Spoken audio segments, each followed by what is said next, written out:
5 months. That's how long it took me to come back, and unsurprisingly, there is a lot of new things that got introduced while I was gone. New regions, cool characters, incredible stories, and more. So, without any more delay, let's just hop in and play the game once more.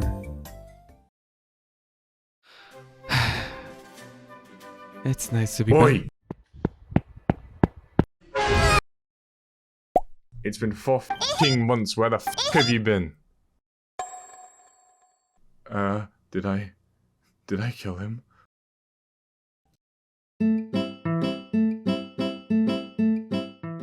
Before actually getting into the main story quest, I decided to build my Zani up because what is this diabolical treatment that I had left her with? I should be penalized for this kind of behavior. So, while farming, I had a lot of fun just getting back into things and also finding out some new stuff. Also, I heard that from people that you can glide. Oh, okay, this is pretty cool. This is pretty freaking cool. Holy, finally. I then ended up getting jump scared by the rewards because holy. I guess Kuro really repented after the last incident. But the amount of rewards as well as small events that grant you so many pulls is really appreciated. But with all the actual farming done and getting Zani to a somewhat decent build, it's time to actually get into the main business, which is the main story quest. So before we actually get into it though, let's quickly talk about Septimon for those who, like me, just came back and have terrible reading comprehension. So basically, Septimon is a new area far off from Renacida, but they were once connected together, but let's not talk about that right now. But unlike Renacida, they are a lot more focused on their own strength rather than focusing on the Sentinel or Thermodian, which can be clearly seen in their own arena-like fighting tournaments where they find their chosen warriors. But all you gotta know is that they're pretty cool and welcoming to strangers, and they like to be strong. But with that said, we start back from where we last left off, where we find some weird lingering frequencies lying around in the upside down place left by Carthathia that pointed towards the city of Septimon. And with information from Cantarella, we set off to a new world. But as soon as we start traveling, Abby starts feeling weird again because of some weird frequencies and disappears yet again. Good job, Abby. Thanks for leaving me alone again. I really wanted to hang out this time. But after landing, we move to Carthathia's perspective, and this is where I have one problem with the game. As Carthathia tries to destroy this incubator, we get all these cool parkour and platforming actions, but it's really such wasted potential because we literally just stay static instead of actually doing all the jumps and wall runs. All we do is press T and that's it. It would be really nice to actually play these scenes out, but maybe that's too much to ask for. I would really like it though. However, after destroying the incubator, we find a cool Wait, Lupa? What's she doing here? Oh, and we're back to Rover's perspective. Didn't even give me time to process things. Anyways, we make it to the city, meet cool people, ask about Carthathia with no leads, and then the coolest character appears. Bu Ling, who you can think of as the cool feng shui auntie who's also a little goofy. But after meeting her, she talks to us about some stuff and she disappeared. What is with people disappearing? Am I the problem here? Anyway, after getting through some dialogues, we meet some troublemakers and find Lupa. Okay, let's keep it cool here. So, this is Lupa, an amazing fighter of Septimon and a real celebrity too. She's literally a ball of sunshine who is just so adorable. Just look at that smile! Okay, but going back to the story, Lupa fights some guys who are actually a part of her team because of illegal match fixing and corruption in her family called the Silvas. And because of that, she decided to leave them. Good for you, girl.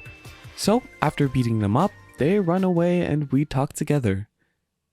So, as she became a free agent after leaving the team and her messed up family, she asked to team up with us, and that's exactly what I did. Also, we find some weird frequencies related to Carthethia on her arm guard, but after she mentions that she doesn't know Carthethia, we move on and she also volunteers to help find her, which is really nice of her. Oh yeah, on the topic of nice things, the constant improvement they've been making with the facial expressions in this game is so phenomenal. Just look at all these shots. Don't tell me these are the most squishable faces.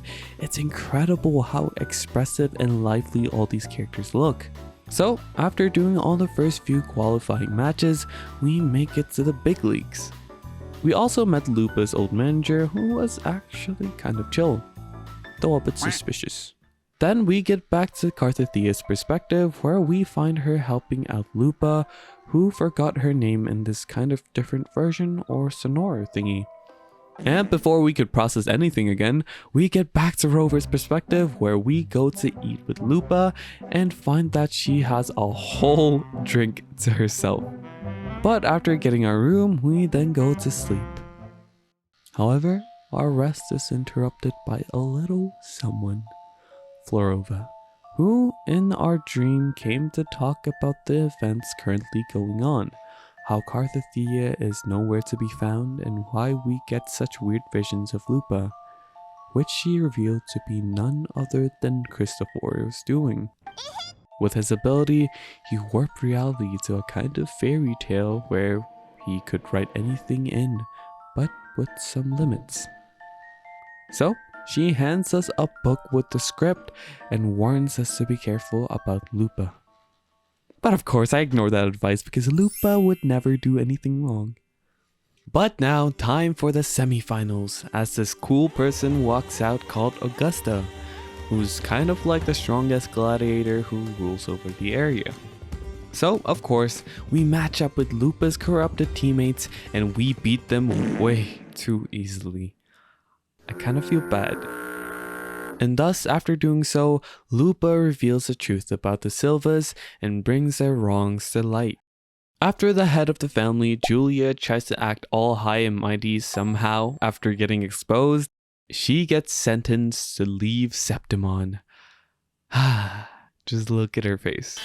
Well deserved. But after getting surrounded by fans, Lupa deals with them and lets us run away. On our way to finding more clues, however, we meet Bu Ling again, who helps us a ton by giving us this kind of talisman, which helps us look into the past, it seems, or some sorts, and she's gone again. So as we look around the area using the object and finding traces of old conversations about Mia, who was a great warrior of the past who had suddenly disappeared after winning the finals, possibly because of all the stress she endured from the betters, we then find Lupa, who suddenly flashes with the image of Mia. Now to save some time, because this story is jam-packed with a lot of stuff, so let's speedrun it. We see Carthethia's perspective again, seeing a struggling Lupa, then we get back to the current world where we hang out with Lupa, who tells us about Mia. Then on the next day we fight the finals, where we easily win and earn the recognition of Arsenosa, who is like a great echo who is worshipped in Septimon. And after being led by Arsenosa to the weapon graveyard of great warriors of the past, we find weird frequencies and a door opens up where we end up in the central hub, where we find the Thranodian. I thought we killed it ages ago. What kind of plot armor is this? Then Lupa gets overtaken by a corrupted Mia, but we smack her out of it and we let her get back to the original Septimon through the script and leave her to rewrite and fix the story. So after getting the various views and thoughts of different characters through beautiful illustrations, we find Lupa on her own and determined to win this battle. And this is where I really started to love the story. I've said it before, but most of the previous quests really focused on Rover, even when it wasn't really much about them. And so, seeing the story play out with just Lupa as the main star is such a great and amazing decision that they have taken. The way this segment of the story goes on and how Lupa slowly pieces everything together for the final stretch is amazing, because it is her city, her identity, and her whole being that is at stakes here. So for her to be the main event and for her to fight for herself is such a great choice that I really just love. So as she looks around and finds more evidences, we finally find out what's going on. Christopher's ability needs some tangibility, and his ability doesn't simply work on everything. So, as such, he uses Mia's corpse and identity as a vessel to, in a way, replace Lupa's character and role in the story, so that he can let Mia play her role instead, all while reviving the Thernodian, since Mia was actually another knight of the Thernodian like Carthethia. And there were leftover traces of the Thernodian still, which is wild. I hate this guy. And so, after doing all their parts, destroying each variant of Mia and setting her free, as well as returning Lupa's role in the story, the script finally gets settled on one last ending, denying all others. Thus, Lupa finally becomes herself again and meets her two companions together at last. And after a little more moving about, we all finally go back to the graveyard for Lupa to place the sword of a once great and incredible warrior so that she may rest well in the place where she once fought so hard, and thus concluding the story.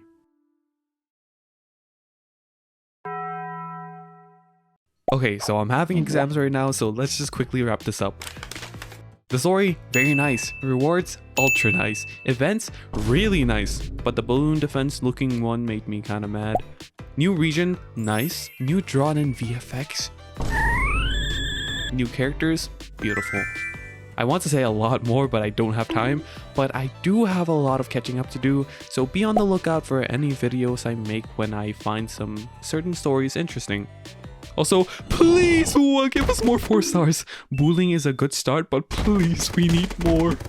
But if you like the little animations I've been making and stuff, do tell me and subscribe. Anyways, bye.